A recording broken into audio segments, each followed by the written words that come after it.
Hi guys, and welcome to a new video on Sonal's life. Now I feel very tired right now because I am on about 4 or 5 hours sleep because I got up at 12:30 in the morning to watch New Japan's Windy City Riot show in Chicago. And as always, if there is a New Japan show, I will try and be here with a full comprehensive review of everything that happened. Now overall, I guess it wasn't my favourite New Japan Strong show, but it wasn't the worst. I think it was quite average. Again, not in a negative way. Just like, I feel like it was there. It wasn't anything to shout home about, especially like considering the kind of shows they've had in the past. However, maybe like Sakura Genesis, it's not meant to be one of those big shows. So I'm going to look at all the matches, what happened, and I guess sort of like the implications going forward, because we've got some storylines maybe set up. There was a bit of emotions going forward. But you know what, actually it was a decent show. So let's get going. I actually thought the show started at 12:30. So I got up at 12:30, but actually it was just a pre-show. But it's fine, I got to watch it. That was Zane J versus CJ. And actually it was a really good match. This is, I guess you could compare it to like the Young Lion matches. These are guys who are at the New Japan Dojo, or the Academy, I guess you could call it. And in particular, Zane J, I believe, is actually having time in the Noge Dojo to try and learn. And this was a really good match. In the end, Zane J won, and this is sort of like, they call it the strong survivor. So it's like a case of they keep winning. Whoever wins at the end of the year, I believe, is the strong survivor. So actually it was Zane J who won, and interestingly he said he didn't want this accolade, and he explained that his main goal is to be in Japan and to wrestle in Japan, and he wants to give the people in the New Japan Academy that. So it seems like we might be seeing a lot more of him in Japan, and maybe he might actually get his Japanese debut. So yeah, that'll be exciting. We then kicked off the main card, and we had TJP facing Tom Lawler in a special singles match. Just gotta double check those, right? Yes. You know my thoughts on Tom Lawler. Personally, I don't connect with the guy at all. There's something that gives me a bit of an ick, and the man wrestled in suspenders. Like, I don't know what was going on there. But actually, this match was very good. Both men have very similar styles in the sense that they are very good at like the mat-based game. Very technical, very specific. Like, TJP obviously is very athletic and very fast. He's like an open weight now, which I think like at the start, maybe he's more like heavyweight because he wasn't involved in the Best of Super Junior announcement that was made.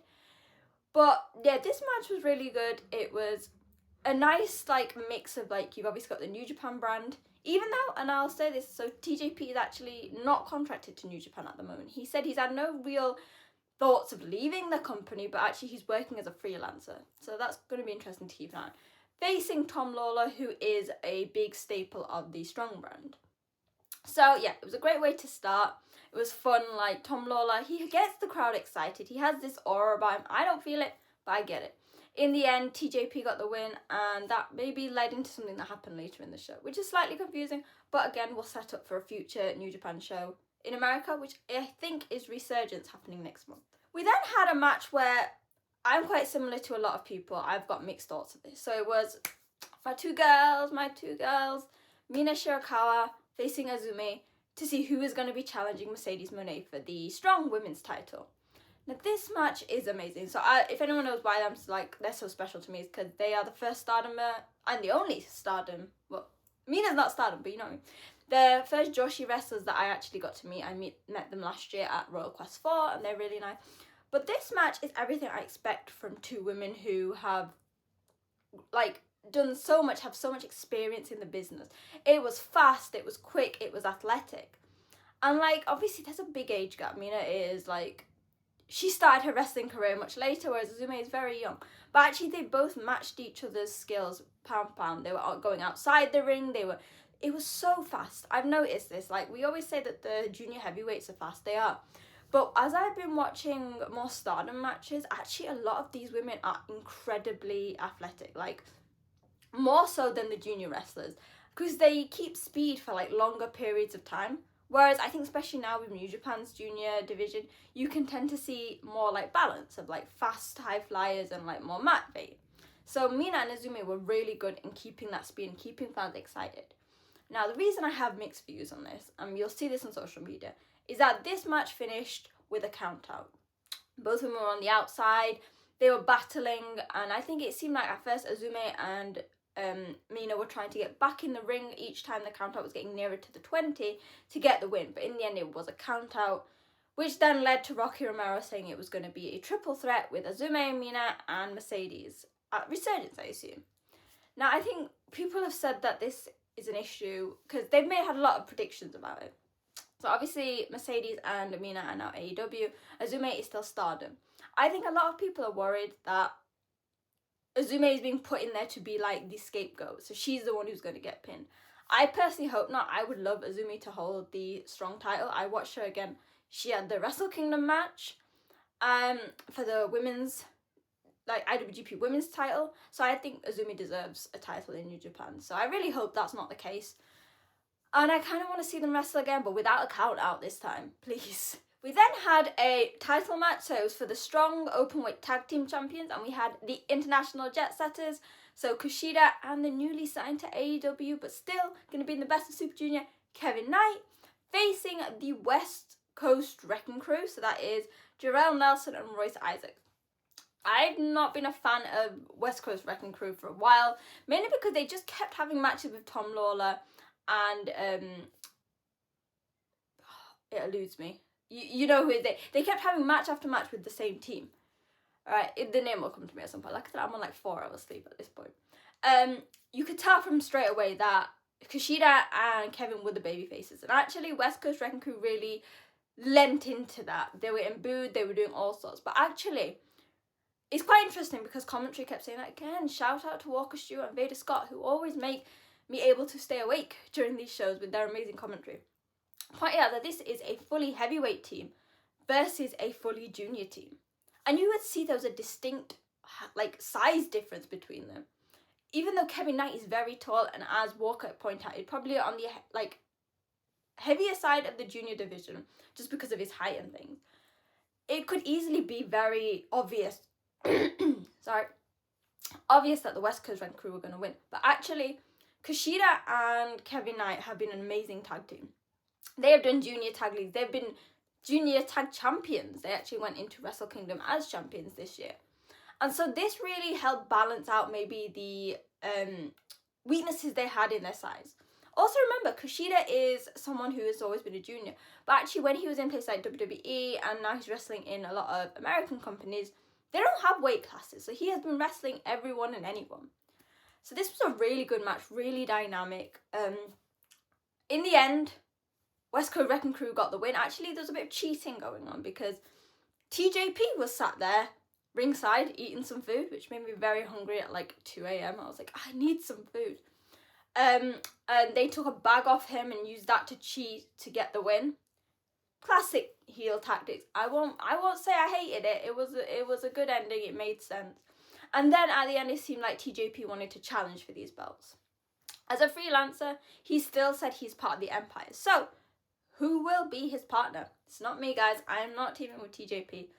But it'll be interesting to see what happens at Resurgence. We then had a match that had people split. I think either you were obsessed with it, as people who were watching live in Chicago were, or you weren't as sure, and you thought it was a bit shit.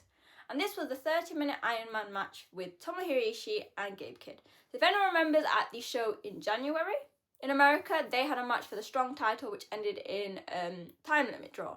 So they had this match, which was 30 minutes. Whoever gets the most amount of pinfalls wins. If not, it goes to sudden death. There had to be a winner here. Now, I personally really enjoyed this match. Ishii, despite like slightly slowing down in the New Japan realms, he's obviously doing stuff in AEW. He is still as good as they get. And Gabe Kidd, actually, whether you love or hate him, he is a very good character. He is a very good in-ring worker. Has been actually since I watched him in like WCPW days. This kind of match really suited them in the sense that they could be vicious. Like at the start, they were just like throwing chops at each other, hitting each other in the face.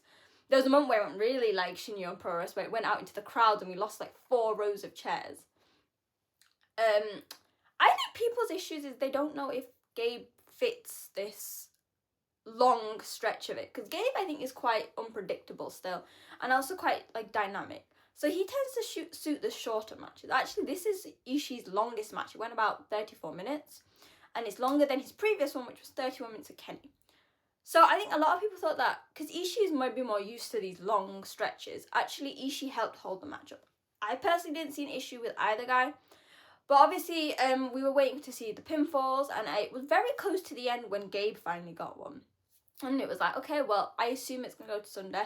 And surprisingly enough, it was in the final 3 minutes that Ishii got his pinfall, but with a submission. That was really surprising for me because Ishii is very athletic and dynamic. I mean, as is Gabe, he did a moonsault off the top rope, which we've seen a lot. But it's very rare to see Ishii go for submissions, and in that final 5 minutes, he brought them out. He was doing arm bars, reversal into arm bars. He had a triangle hold. It was like watching Minoru Suzuki, or a member of Suzuki-gun.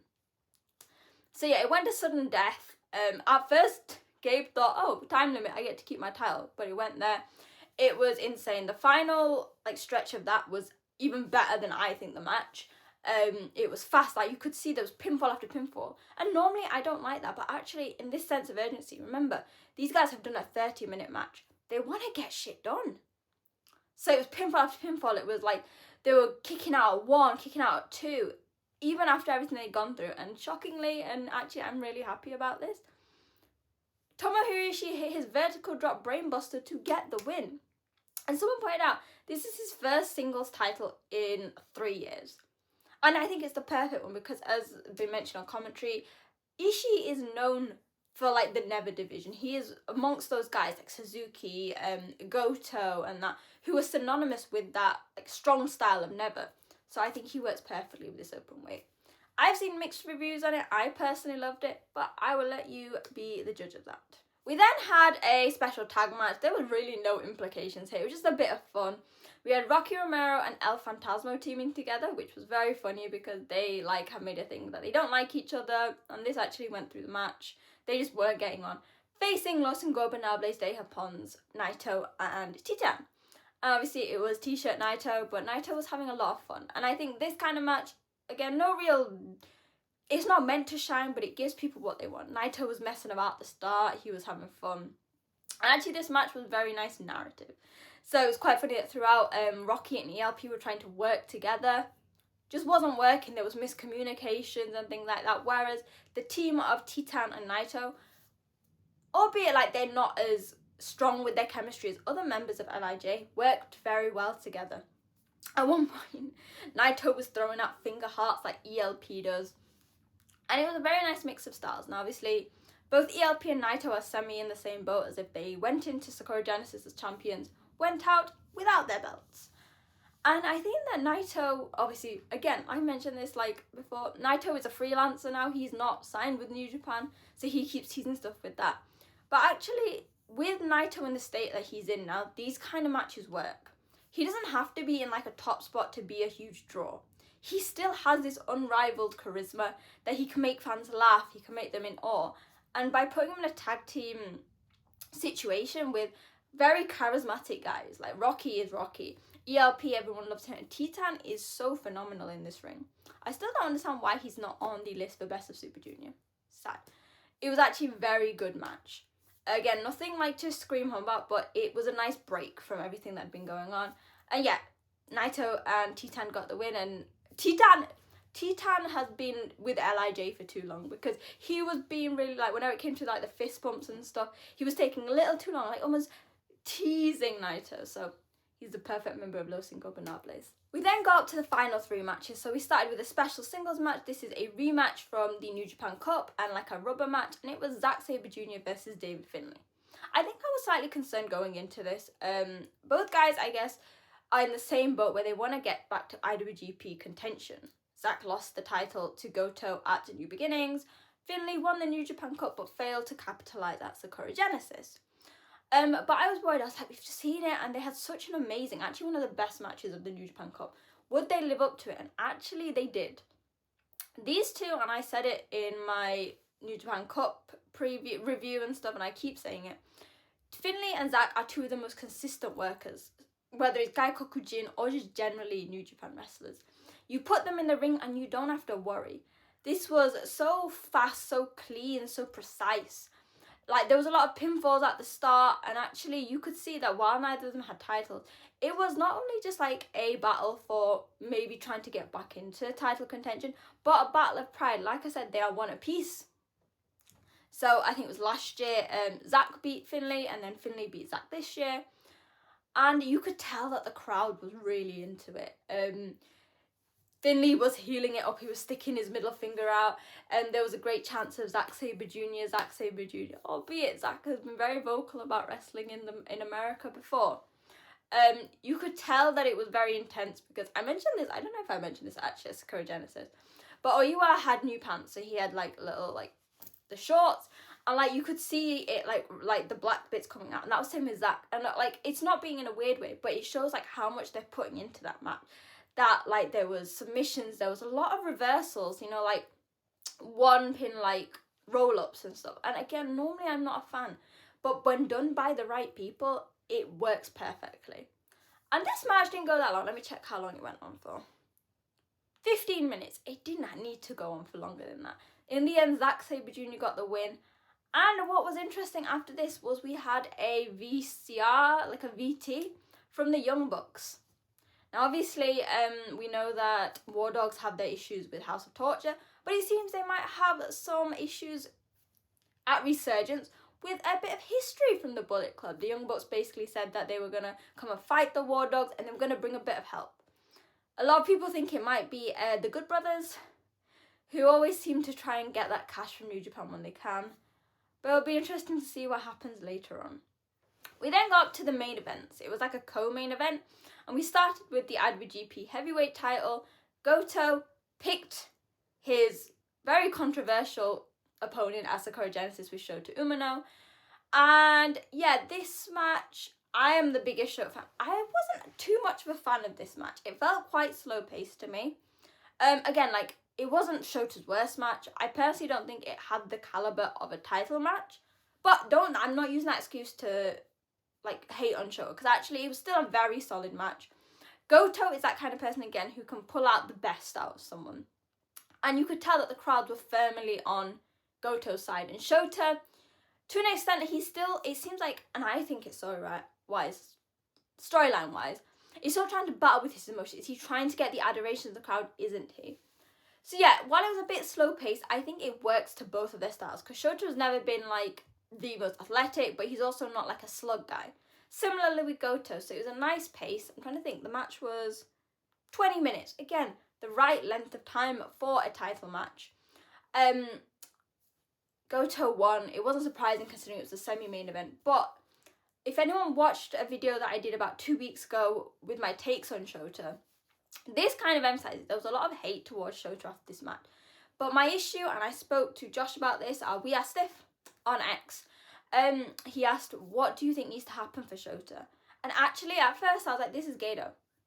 Gato, you need to blame him. But actually, looking into it, is it Gato? Yes, Gato has had some controversial booking in the past, but he has never been so unsure, so like wishy-washy with a wrestler's booking before as they have been with Shota. This is, 4 losses in a row or something, or like, every single match he's just lost. He keeps getting title match after title match after title match. So now it's less like, oh, I want Shota to do well, but I'm worried for the sake of him. It's all more like New Japan do not know what they're doing with him. So yeah, Goto did a really nice promo about the Goto Revolution. I've not watched the post-match comments. I don't believe they're out, or they're not out with translations yet. But it's going to be interesting to see what goes ahead with Shota Umino. Again, there was no heel turn. He sort of left the ring without any like big moment.